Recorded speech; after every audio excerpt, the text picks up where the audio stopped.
This week's episode is an inspiring conversation with one of my stretch clients, George. He's really part of the reason why I wanted to start a podcast, because every time we got together, I would think, damn, this needs to be recorded. And right before we actually started recording, he told me something he knows he's good at is inspiring others. And wow, he is right.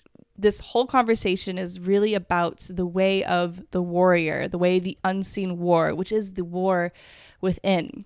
George has a walking disability called Spastic Diplegia, and it has created this path for him of learning how to love himself, learning how to reclaim his emotions, particularly the emotion of anger, and also learning how to love and befriend his bullies.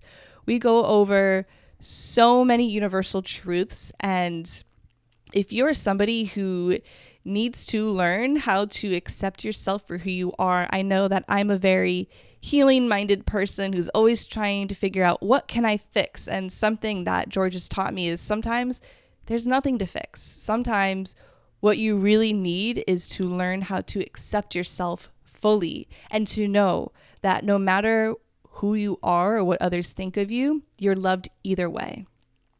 It's really such a beautiful conversation, and I'm excited for you to listen.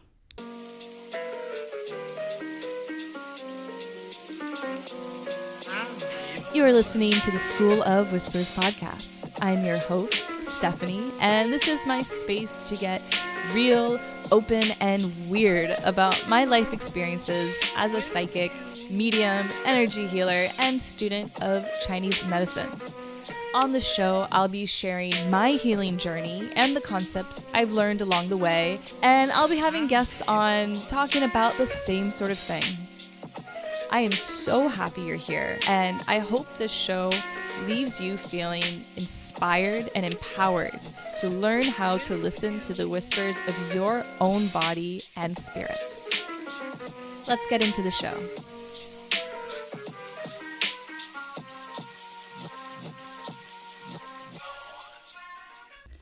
All right, George, welcome to the podcast. Yes, ma'am. What we were we were talking about a lot of stuff before we started recording. Every time I've stretched you, I've really been like, oh, I wish we were recording this, because we really come up with some really great truths, and we talk about a lot of like universal things.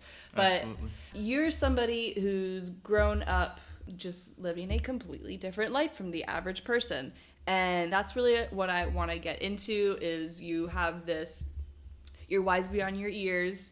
You are somebody who thinks a lot very deeply. So I really want to pick your brain and let the world kind of hear what you have to say.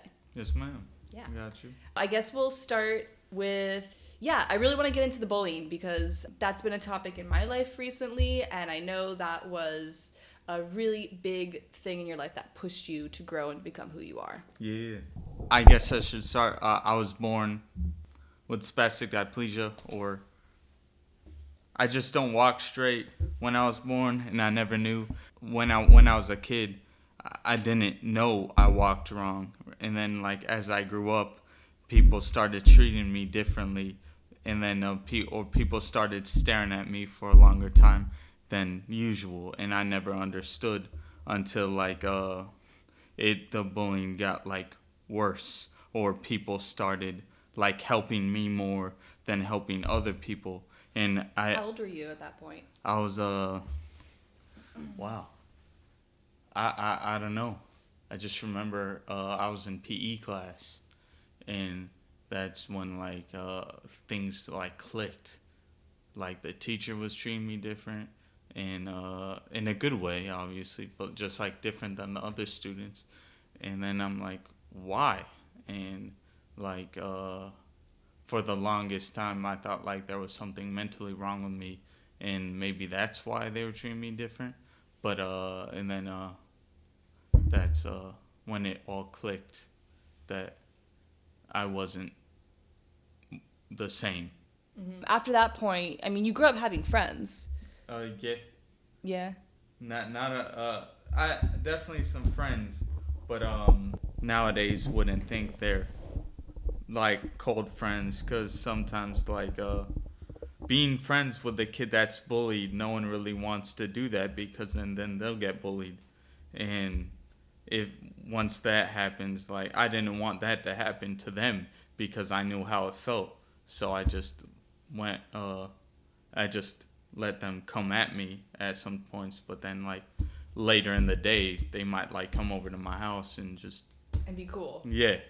It's fucking weird, huh? It is weird. Kids are brutal. Yes, kids are crazy. It was wild time growing up.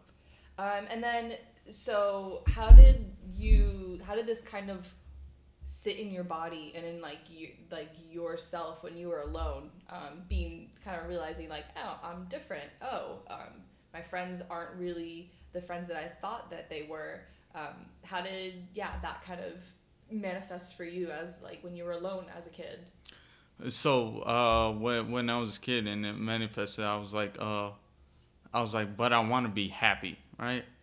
Like this guy from the Beatles, John Lennon, I think his quote or something that at school, and that a lot of people know this. The teacher asked him, "What do you want to be when he grows up?" And he was like, "Happy." And the teacher was like, "You don't understand the assignment." And then he was like, "No, you don't understand life." And like that blew me away. And I was like, "All right, how do I get happy with all the things that challenge me?" And then I started evaluating the situation of everything for peace and happiness for me, which would like took about 23 years. 23 years. Yes, it did. What was the moment at your 23rd year where you were just, it's like something that clicked? Okay. I looked in the mirror and I was sick of looking down when I look in the mirror. That's when I was like, George, you're old enough. Be brave enough to look at yourself. Because if you can't look at yourself, no one will look at you. And I just, that's what the first step. And then the short movie Butterfly Circus said the quote, "The greater the struggle, the more glorious the triumph." And then that like summed up my whole life. And I was like, all right, George, you're a warrior. Go with the war, fight. And that's exactly what I tried to do. Yeah. Wow. Were you at like a rock bottom point? Because I think a lot of people talk about like, oh, you got to reach rock bottom to come back up. Were you there at that point when you were 23? Oh, at 23, no. I wasn't at rock bottom. I was climbing up slowly but surely. But I was rock bottom at like 16 to, no, not 16. 13 to 20, I feel, was I was at rock bottom because I never felt normal. Like, and the world trains your mind to only want to be normal, right? Mm-hmm. And I didn't. The world to me was the world that is. You know what I mean? Now the world is my family, my friends, and the people closest to me. So, and then once I understood that what that world is, I understood that I could be comfortable with myself in this world, and it doesn't matter if I'm normal or different, because I'm loved either way. Yeah. I'm loved either way. Yeah. I like that. Yeah. I like that a lot.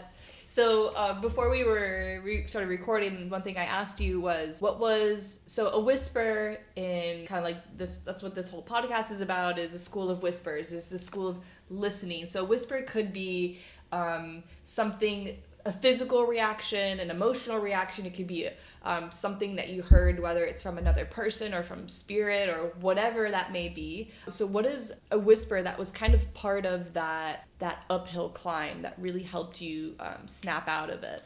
The whisper that helped me pretty much love myself was, don't be scared to fall in front of people. because as I said before, I don't walk straight, thus I do fall sometimes. But in the past, oh Lord, was I like scared to trip in front of people. I thought like I embarrassed myself, and I said sorry to everybody for me tripping over something, which is very stupid. And once I understood that it was fine to fall in front of other people, and once I did it, like the first time I was fine falling in front of someone else, I got up and like I took a different kind of breath in. Like it felt more oxygen going into my lungs than ever before. Yeah, it was very nice.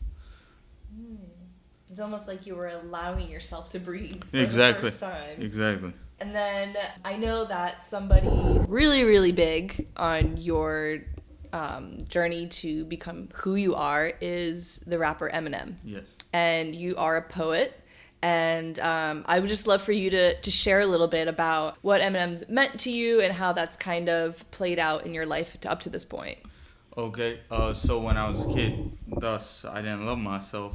I really related to Eminem. And Let's go back to the first rap song you heard, because that was a good one. okay, the first rap song I heard was a very relatable one, and it's "Move Bitch, Get Out the Way" by Ludacris. And like my whole life, like I had to have people move out of my way whether they wanted to or not, so I could walk. You know what I mean? So that's why I related. Yeah. Okay, so then you hear that song and then you hear Eminem. Yeah. And then so like when I was a kid, I was angry all the time, angry or sad. That was like my two reactions, even though I wanted to find happiness. And Eminem clicked with me, and I wanted to understand why. And as I grew up, I understood, because like I didn't have much of a voice to express how I feel about like the bullies or anything. Eminem was like angry, necessarily not about bullies, but angry about something, and that energy that he expressed in the mic was the energy that I wanted to release, and that's why I related with Eminem so much. And like one of the times where I wanted to do bad stuff to myself, I heard his lyrics, "The Way I Am," and that helped me stop doing what I was gonna do. wow. Yeah. Damn. Yeah. Do you still listen to that song? Oh, absolutely. Yeah. Yeah, I love that song. When you listen to it, are you taken back? Oh yeah, that? sometimes absolutely.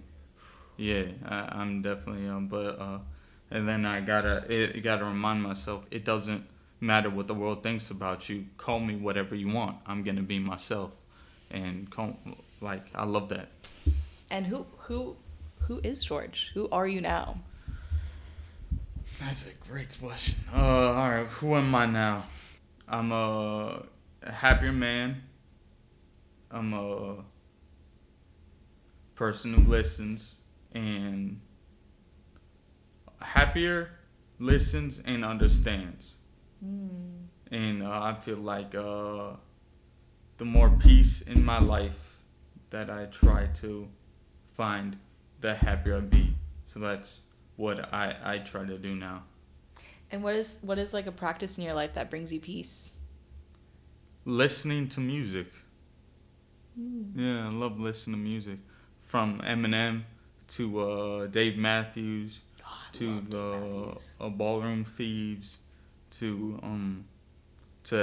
like all around. I love I even listen to country music, and it's just music and lyrics, and when people break cliches, it's just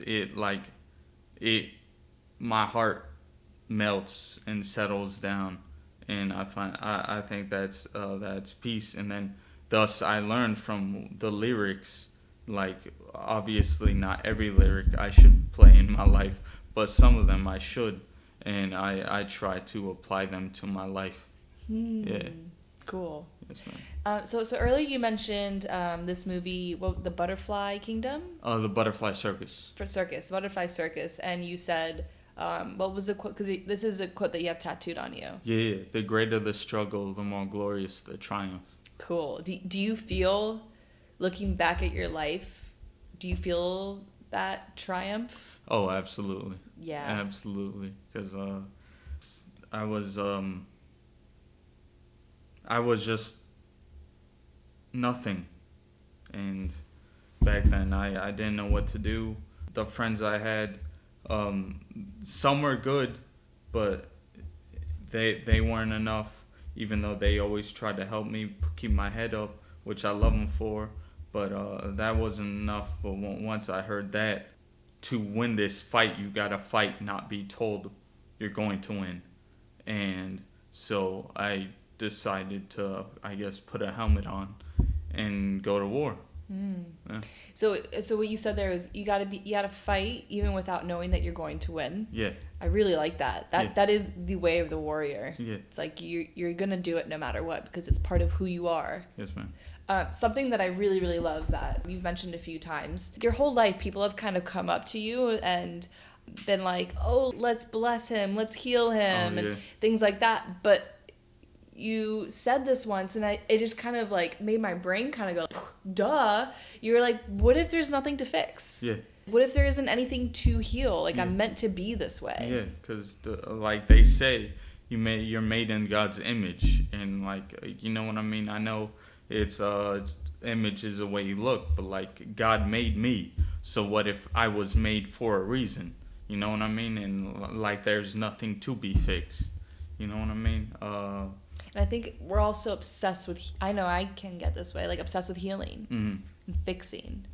Yeah, but what if like I was sent to heal, showing that I was healed with what I already have, and what if that can help heal people more? And I feel like that might be my purpose. That's your medicine. Yeah. Yeah, like somebody came to me the other day, and because he was having some family problems and kind of just feeling down on himself, and he was kind of like, so what do I do? And I just thought of you saying like, well, what if there's nothing you need to do? Like, what if there's nothing you need to fix? Like, you just have to be as you are right now and then deal with that. Mm-hmm. Accept reality and deal with it. Mm-hmm. I guess there's a time and place to say that. Yep, exactly. Yeah. Just fucking love yourself anyway. Yeah.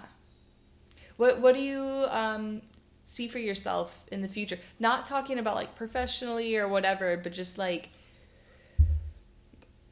this evolution of that is George. What if I tell you I don't know? Yeah, not many of us do.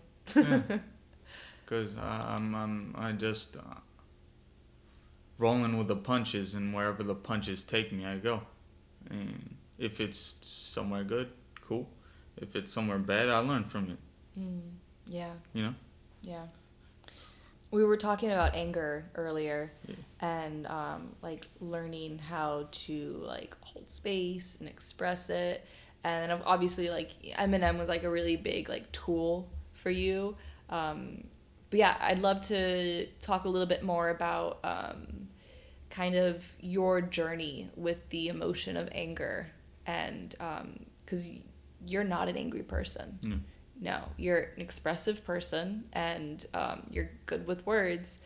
So I guess for those who are listening, who are dealing with the emotion of anger, share your journey. All right. Well, when I was a kid, I was angry and sad all the time, right? And then I realized I was angry and sad all the time. Thus, I never had a good time. You know what I mean? Even when I was with my friends, I was I like held the rage. You know what I mean? And then I was like, what do I do to get this anger out? Then I learned from that I need to have patience with anger. Right? And patience with anger, because I feel like if you have patience with anger, you understand why you're angry. You know what I mean? You don't react to why you're angry on the first jump. And once you understand the anger, then you try to solve the anger. And once you solve the anger, then I mean that helps, right? But like then the second thing is, who really wants to be angry? Like, you know what I mean? Like, we're alive. We're living this life in this world that can be taken away at any time. Would you really want to be taken away in an angry way? You know what I mean? Yeah. Yeah, and and when you say that, I think it's important to clarify, we're not expressing anger, like that's totally cool, but Yeah. holding it Yeah, inside, not healthy. yeah, it's not healthy. But it seems like what you're saying is to build a relationship with your anger. Yeah, don't be scared of it. Yeah. Understand that it's a reaction and that everyone gets angry. And once you understand everyone gets angry, then you won't feel so alone in your anger. And then and then once you find that relationship, like the anger could subside. Yeah. Yeah. What are some of the ways that are you a journaler? How do you? Well, I can't say I don't get angry now, but I barely get angry now. But let's see how I did. Breathing. I definitely breathed it out. And then I hit a pillow a lot. That's what I've done too. Yeah, I like hitting the pillow. Yeah, and then breathing and screaming. Yeah, I know it sounds crazy, but it helps. And once that's all out and like you feel the energy of the anger out, then like you can just melt and maybe then understand why you were angry, so you could not be that angry again. And that's what I tried to do every time I got angry, because I hated being angry. Yeah. Did part of your process, like especially with like the overcoming like the bullying stuff, did it require a level of forgiveness? Okay, definitely. But I didn't want to be naive with it, right? So I was like, all right, well, how do I move on from this, but but not be as naive, right? That's what I wanted to do. And the thing that I did was I forgave them, forgave everyone, but I didn't forget what they did. But sometimes when people say that, like then when the people come back in their life, they go right at them and be like, you did this, that, the other. Well, then you didn't forgive them.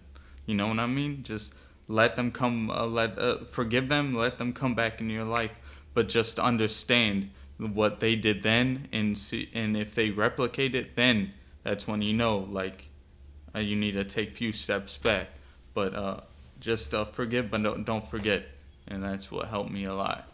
A couple months ago, I wrote a post about kind of forgive and don't forget is like kind of like the old paradigm, and like what you said, like it's not going to heal any relationship really, but rather forgive and redefine. So discuss, like put out in the open, like this was unacceptable, that was unacceptable, I will no longer tolerate these things, and the way that our relationship is running right now, it didn't work for either of us, so let's recreate what we have here. Yeah, so kind of, rather than like, I think we all think that forgiveness is something like boop, bam, done, all right, all of it's gone. It's like, no, it still exists, it's still there. You can't we can't turn our brains off and our memories off. So just like take the opportunity to make a new relationship. Are you friends with the kids who bullied you? Oh yeah, definitely. Yeah? Yeah, they cool people. Most of them have came to me to apologize, which obviously felt nice. I'm definitely friends with some of the people that bullied me. We were kids. We didn't know. Well, we did know what was right from wrong, but like sometimes, like maybe the family situation at their house produced a certain, like, I guess, vibe that they couldn't handle, and they had to express it to someone who couldn't do something back to them, which was me. And but then I I mean, as I grew up, I understood that reason, so they said sorry, and I was like, I got you, but like you said, like this ain't it, this ain't it, this ain't it. And I remember what you did. If you do some close to what you did again, then we good. Then we're done. But just we're good now.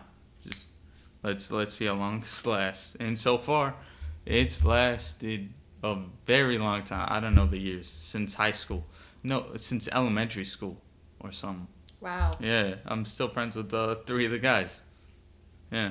That's pretty fucking powerful for someone to easily say, like, I've got more problems than anyone else. But for you to acknowledge the fact that even bullies get bullied. Yeah. Even bullies struggle. But just in a different way. Yeah. Maybe at home. You know what I mean? Like, just because my life sucked, but that doesn't mean only my life sucked. Like, other people's life sucked. So maybe the people that bullied me, their life sucked. So, and I was young, so I didn't understand that. But then as I grew up, I was like, probably, why did they life suck? And I was like, probably at home with their parents or their family members or something like that affected them in a negative way, and they had to express that negativity to someone who couldn't do anything back. And that's just how the pieces roll. Yeah.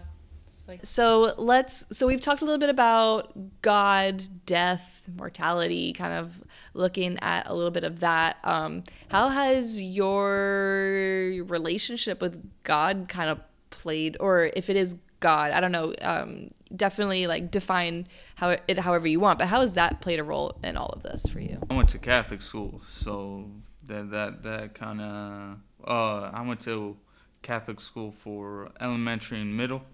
As I grew up, people prayed for me. Family members went to do holy oil for me and everything, and nothing had changed. I still walked the way I walked, right? And so at that time, like, and then since like asking you shall receive, so I asked. I was like, I want to stop bullied, but I never received that. So obviously, I was like, all right, you ain't listen to me, so fuck you. And I wasn't about that.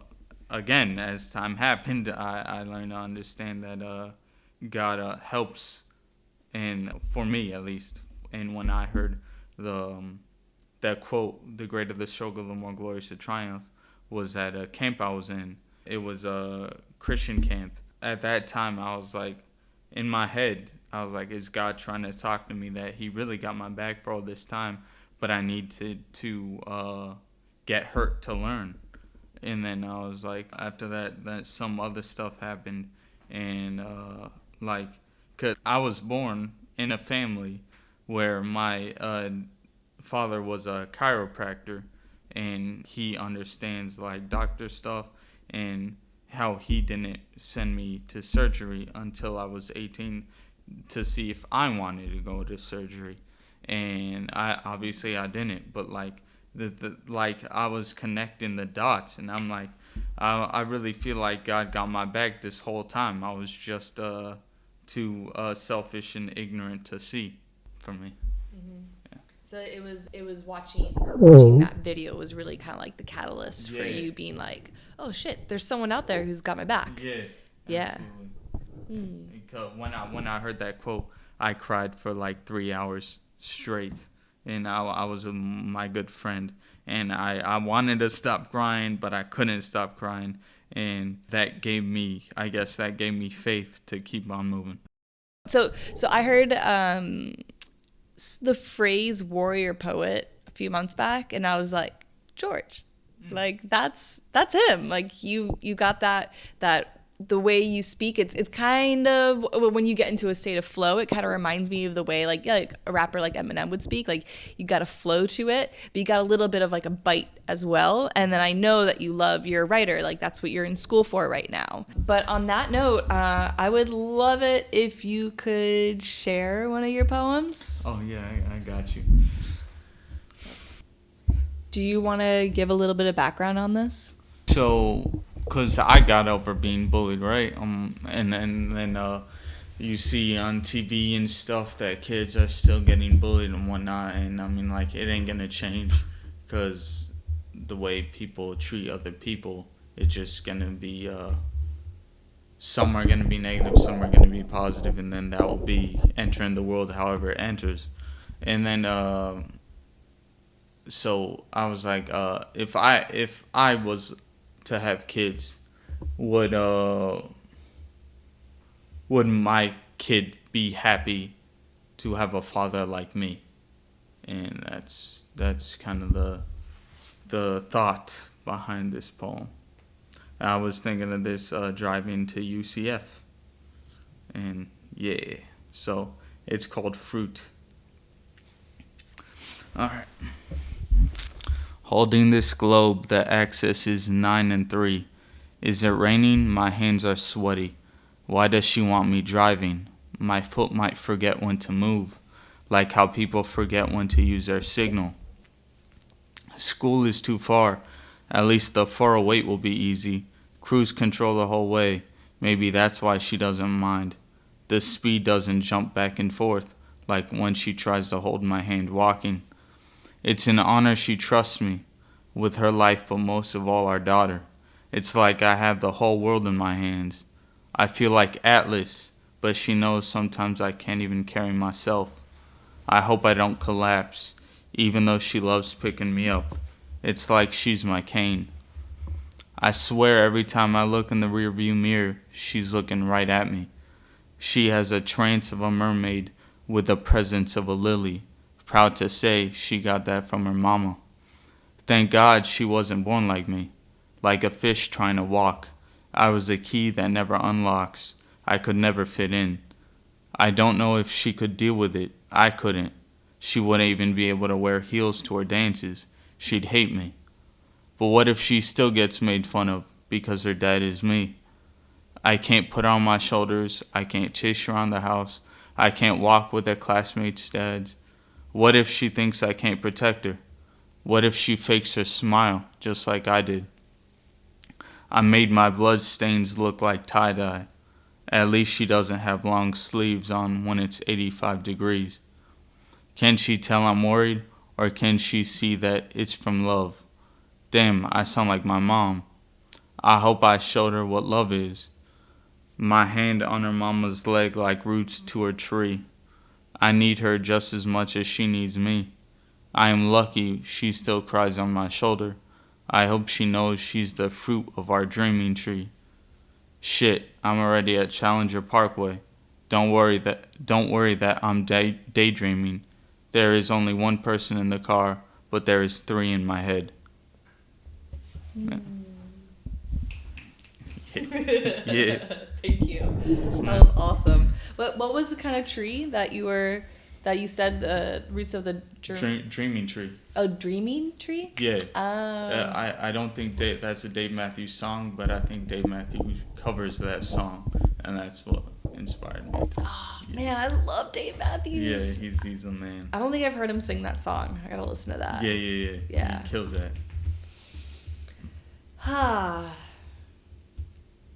That was good. Yeah.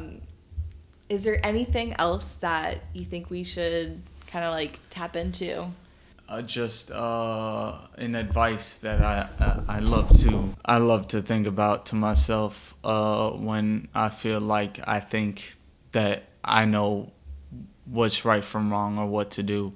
A wise person knows I know nothing, and that just helps you or me understand what every perspective to move along kindly with other people's opinions, and just always keep in mind to understand the other person or understand yourself, because that's the first person you need to understand to move on in this life to be happy. Hey, fucking mad. Okay, so I forgot. I didn't prepare you for this, but we're going to just do it on the snap. So there's 2 final questions that I have. The first one is just because, like, I am such a food person. I want to ask you, what is... Actually, so the last time I asked somebody this, it was like, what is a food right now that's like your go-to meal? But actually, what I want to ask is, what is a food right now that you have found like super healing for and aligning for you? Well, I don't know if it's food per se, but bone broth. I I sometimes have stomach issues, and I have bone broth every dinner as my dinner, and that just makes me feel whole again. Yeah. Cool. Yes, ma'am. How long have you been doing that for? I've been doing that for maybe like 2-3 months, and cause I have stomach problems and I have walking problems, and when you combine the two, they don't mix well. So having the bone broth makes me feel more confident to move around and do things other than inside my place. So bone broth, is it chicken? So I have chicken mostly, but to twist it up once a week, I have meat. Yeah. Okay. And then, do you know like the specific brand? If anyone's like hearing this, and I don't know, does it matter? I think it tastes good. It's Kettle on Fire, I think, is what it is. Kettle on Fire. Okay, cool. And then so, my last question for you is, what is a darkness that you have recently moved through? And maybe you're still moving through it, or maybe you're on the other side of it. I mean, actually, we've really talked a lot about darkness on this podcast, but I mean, we're never done growing. So yeah, what is a darkness that you have recently or currently moving through? A better relationship with my parents. That is what I've struggled with for a lot of my life, and it's not as bad as it was, but it's nothing's perfect, and so that's I'm definitely on the other side, but I'm still working through to build the tracks. Yeah, a better relationship with my parents, because at the end of the day, they love you when the world doesn't, So, and I didn't think so when I was a kid, which was stupid. But now I'm appreciating them more, I'm thanking them more, and I'm learning from them more, and that's, I feel, a big thing that I didn't do at all. So I'm moving forward with that. Yeah. Yes, ma'am. Thank you so much for this conversation, for being as open as you are, for sharing the poem and just sharing all like the wisdom that you have to share. I really hope that whoever listened to this was the exact person who needed to hear it. Just thank you. Got you. Hey. Adios. We actually got one last tangent here. That was way too good so I unwrapped my microphone and brought it out. Here is really last parting pieces of wisdom from George to you. I feel like to understand or live through life is use your disadvantage as an advantage, right? I guess this is talking like chess, but in my life, right, I wanted to find who I could trust, who I can be happy with, you know what I mean? So I just, like something I was scared about was my walking. So I would talk about my walking I would talk about my walking to other people, and then the people who walk away from me because I was talking about my walking, I would understand in my mind that they ain't good enough for me, because if they ain't receptive to me just talking about it, they won't be receptive of me doing it. So if you find a disadvantage and then if you find a disadvantage and accept the disadvantage, and then don't mind talking about the disadvantage, then you'll see the people who are really about you to the people who aren't about you.